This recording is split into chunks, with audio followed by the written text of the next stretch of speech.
Welcome everyone. Today we start our second lecture from topic number 3, and which is directing at supervisory level. In last lecture we had seen what is directing, functions of directing. Directing चे functions काय काय आहेत तर guiding, inspiring and instructing to workers to accomplish organizational goal. Okay, म्हणजे आपले जे workers आहेत त्यांना गाईड करायचा आहे, इन्स्पायर करायचा आहे, इन्स्ट्रक्ट करायचा आहे. कशासाठी? तर ऑर्गनायझेशनलचे जे गोल आहे ते अकम्प्लिश करण्यासाठी, फुलफिल करण्यासाठी काय करायचं, त्यांना इन्स्ट्रक्ट करायचं आहे. This is nothing but directing. Okay, so यामध्ये काय असणार आहे तर प्लॅनिंग, ऑर्गनायझिंग, स्टाफिंग, कंट्रोलिंग च्या पॅरलली डायरेक्टिंग सुद्धा महत्वाचं आहे आणि हे प्रत्येक लेवलला केलं जाते. म्हणजे असं नाहीये की ऍट सुपरवायझरी लेवलला आपण त्या पॉइंट ऑफ व्ह्यू बघतोय की फक्त सुपरवायझरी लेवलसाठी डायरेक्टिंग महत्वाचं आहे. तसं नसून हे जर हायर अथॉरिटीला सुद्धा ते परफॉर्म करावं लागतंय, कारण जे मिडल लेवल मॅनेजर आहेत त्यांच्याकडून सुद्धा काम करून घेण्यासाठी त्यांना गाईड करायला लागतंय. ओके, त्यांना इन्स्पायर करावं लागेल. त्यामुळं प्रत्येक लेवलला, टॉप लेवल असेल, मिडल लेवल असेल किंवा लो लेवल असेल, प्रत्येक लेवलला डायरेक्टिंग फंक्शन हे परफॉर्म करावंच लागते. ओके, सो नेक्स्ट आपण बघितलेलं त्याच्यानंतर नीड ऑफ डायरेक्शन. म्हणजे जर इन केस जर डायरेक्शन जर अवेलेबल नसेल, डायरेक्टिंग फंक्शन जर एक्झिक्यूट होत नसेल ऑर्गनायझेशन मध्ये, तर which kind of things can be happen. Okay, म्हणजे कुठल्या पद्धतीच्या सिच्युएशन्स क्रिएट होऊ शकतात ते बघितलेलं आपण. त्यामध्ये काय काय होतं, enable to execute plan work, म्हणजे जो प्लॅन केला हायर अथॉरिटीनी किंवा सुपरवायझरने जे काही प्लॅन केलाय जर ते एक्झिक्यूट करायचं असेल तर त्याला लो लेवलला येऊन, म्हणजे पूर्ण प्लॅटफॉर्मवर येऊन त्याला ते ऑब्झर्व करायला लागेल, वर्करशी कम्युनिकेट करावं लागेल आणि ते वेल एक्झिक्यूट करून घ्यावं लागेल. ओके, कारण शेवटी वर्कर्स हे वर्कर्स असणार आहेत. त्यांना तुम्ही जोपर्यंत गाईड करणार नाही, त्यांना इन्स्ट्रक्शन्स देणार नाही, तोपर्यंत they are not going to perform work efficiently. Okay, so next, enable to identify resources. जेव्हा तुम्ही कम्युनिकेट करणार आहे, त्यांच्याशी रिलेशन चांगलं मेंटेन करणार आहे, तेव्हा तुम्हाला त्यांच्यातले जे काही त्यांचं जे काही स्किल असणार आहे ते तुम्हाला आयडेंटिफाय होणार नाहीये. जेव्हा तुम्हाला त्यांचं स्किल आयडेंटिफाय होईल तेव्हा तुम्ही काय करणार आहे तर त्यांच्या स्किलनुसार तुम्ही त्यांना सॉर्ट आउट करणार आहे आणि त्यांच्या ग्रुपिंग करून तुमचं जे काही काम आहे ते फास्ट होणार आहे. ओके, त्यामुळे तुम्हाला रिसोर्सेस जे अवेलेबल आहेत तुमच्या अराउंड ते आयडेंटिफाय होण्यासाठी बरं आहे. त्याच्यानंतर बघितलेलं रिपिटेटिव्ह मिस्टेक्स होणार नाहीयेत. ओके, जर इथे अब्सेंट असेल तर रिपिटेटिव्ह मिस्टेक्स होणार आहेत. ओके, डेव्हिएशन म्हणजे काय सांगितलेलं, डेव्हिएशन म्हणजे जे स्टँडर्ड वर्क असणार आहे. ओके, आणि जे तुम्ही मॅन्युफॅक्चर्ड केलेलं असणार आहे त्या दोन्हीमध्ये तफावत असणार आहे. जर तिथे डायरेक्शन जर नसेल प्रॉपर तर deviation arise in finished jobs. त्याच्यानंतर enable to maintain disciplinary standards. त्यामध्ये बघा काय असणार आहे तर जे डिसिप्लिन जो मेंटेन करायचा आहे तो काय होणार आहे, डिसिप्लिन मेंटेन केला जाणार नाहीये. त्याच्यानंतर कॅरेक्टरिस्टिक्स बघूया आपण. आपला न्यू पॉइंट आहे कॅरेक्टरिस्टिक्स ऑफ डायरेक्टिंग. आता कॅरेक्टरिस्टिक्स म्हणजे काय तर वैशिष्ट्य. Okay, it is managerial function.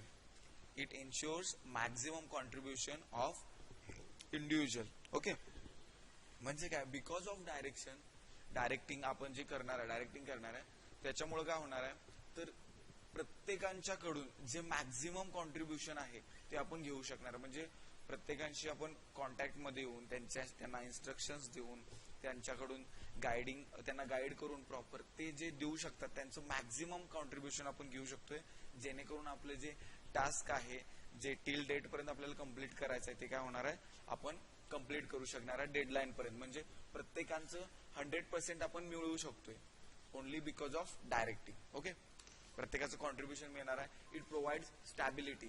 याच्यामुळे काय होणार आहे, ज्या अमॉंग वर्कर्स काय होणार आहे त्यांची स्टॅबिलिटी मेंटेन राहणार आहे. कारण तुम्ही ऍज अ सुपरवायझर तुम्ही त्यांच्यामध्ये कायम कन्सिस्टंटली त्यांच्यात प्रेझेंट असणार आहे to observe this works. Okay, त्याच्यानंतर it provides balance in organisation.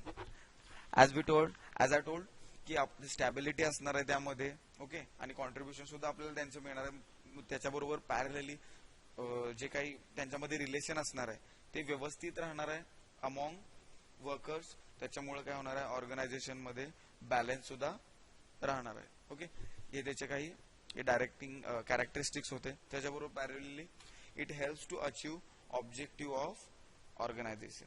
आणि ह्या सगळ्या गोष्टी झाल्यामुळे काय होणार आहे, जे ऑब्जेक्टिव्ह असणार आहे ते आपण काय करू शकणार आहे, इझिली अचीव करू शकणार आहे. त्याच्यानंतर इम्पॉर्टन्स ऑफ डायरेक्शन. आता तुम्हाला इथे इमेज दिसते बघा, त्याच्या प्रत्येक बाजूला काहीतरी आहे. ओके, प्रत्येक बाजूला ॲरो आहे. सो डायरेक्शन मिळणं महत्वाचं आहे. जर इन केस तुमच्याकडे जर डायरेक्शन असेल तर तुम्ही प्रॉपर वेनं जाणार आहे आणि दिलेल्या डेडलाईन मध्ये तुमचं काम कम्प्लीट होणार आहे. तुमचं प्रोडक्ट आहे ते परफेक्ट असणार आहे, 100% तुम्ही ते देऊ शकणार आहे. त्यामुळे डायरेक्शन ही सगळ्यात महत्वाची आहे. सो इम्पॉर्टन्स ऑफ डायरेक्शन बघूया काय आहे. It initiates the action. Okay, ते ऍक्शन घेण्यासाठी तुम्हाला प्रवृत्त करणार आहे. It integrate the employee efforts. एम्प्लॉईचे एफर्ट्स तुम्हाला अनालाइज होणार आहेत. त्याच्यानंतर इट मोटिवेट्स द सबऑर्डिनेट्स. तुमच्या अंडर जे काही काम करणार आहेत, बरोबर आहे, त्यांना काय होणार आहे, तर ते मोटिवेट होणार आहेत जे काही काम आहे त्याच्यासाठी. ओके, मोटिवेट म्हणजे प्रोत्साहन. Okay, it facilitates implementing changes. जर काही चेंज करायचं असेल towards improvement in work. Okay, एक कामामध्ये जर काही इम्प्रुव्हमेंट करायचं असेल तर त्याच्यासाठी जो काही चेंज करावा लागणार आहे तो आपण यामध्ये करू शकतो. ओके, हे असल्यामुळे it creates balance in organisation. Last slide मध्ये सुद्धा बघितलेलं आपण. याच्यामुळे काय होणार आहे तर ऑर्गनायझेशन मध्ये बॅलन्स टिकून राहणार आहे. ओके, त्याच्यानंतर बघूया फंक्शन्स ऑफ सुपरवायझर. आता डायरेक्टिंग अंडर सुपरवायझरचं काय फंक्शन असणार आहे डायरेक्टिंग याच्या अंडर. तर सगळ्यात महत्वाचं बघा, coordinate between employees and work schedule. त्यांना एम्प्लॉईज आणि त्यांचं जे वर्क शेड्यूल आहे त्यामध्ये त्याला कोऑर्डिनेशन करावं लागेल. त्याच्यानंतर plan work as per schedule. Schedule प्रमाणे कामाचं प्लॅनिंग करावं लागेल. इश्युइंग ऑर्डर्स, त्याला ऑर्डर इश्यू करायला लागतील वेगवेगळ्या. Guide the subordinates in case someone is doing wrong job, so that time he need to give guidance to them. Okay, so next achieve desired goals. जे काही goals असणार आहेत, short term goals असणार आहेत ते अचीव करायला लागेल त्याला. ओके, त्याच्यानंतर मोटिवेट सबऑर्डिनेट्स. मोटिवेशन एक सगळ्यात महत्वाचं आहे. समोरच्याला इन्स्पायर करणं, समोरच्याला प्रोत्साहन देणं की हा हे काम तू करू शकतोस, चांगल्या पद्धतीने करू शकतोस. Okay, maintaining records.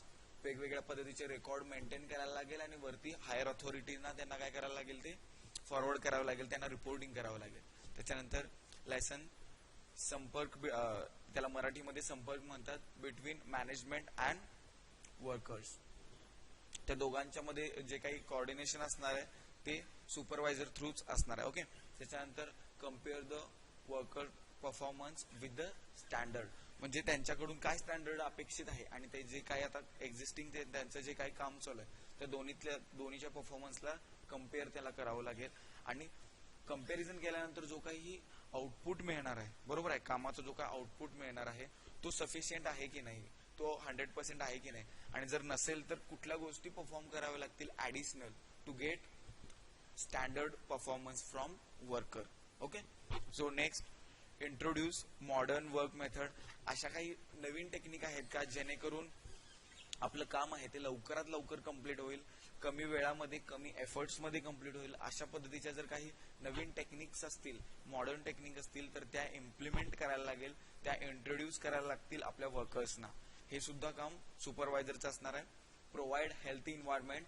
Okay, provide healthy environment म्हणजे काय, जिथे ते काम करतात ते एन्व्हायरमेंट कसं पाहिजे, हेल्थी पाहिजे, पॉझिटिव्ह पाहिजे, जेणेकरून त्यांनी एफिशियंटली वर्क करू शकतील. Okay, replace broken tools and equipment. He need to analyze, he need to supervise all the equipment which are required for work. Okay, त्याच्यासाठी जे काही टूल्स इक्विपमेंट लागणार आहेत त्याचं मेंटेनन्स रेग्युलर ठेवणं गरजेचं आहे. जर काही तुटलं फुटलेलं असेल तर ते रिप्लेस करणं सुद्धा काम सुपरवायझरचं आहे. Okay, then sort out operational issues on day to day basis. Okay, या सगळे जे काही फंक्शन्स आहेत हे फंक्शन सुपरवायझरने परफॉर्म करणं गरजेचं आहे.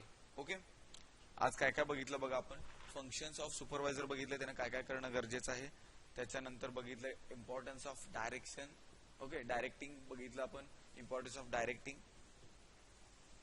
आणि त्याच्यानंतर बघितलं characteristics of directing. I hope तुम्हाला कळालं असेल. इन केस जर काही प्रॉब्लेम्स असतील, जर कुठल्या कन्सेप्ट जर क्लिअर झाली नसेल तर तुम्ही मला कधीही कॉन्टॅक्ट करू शकता.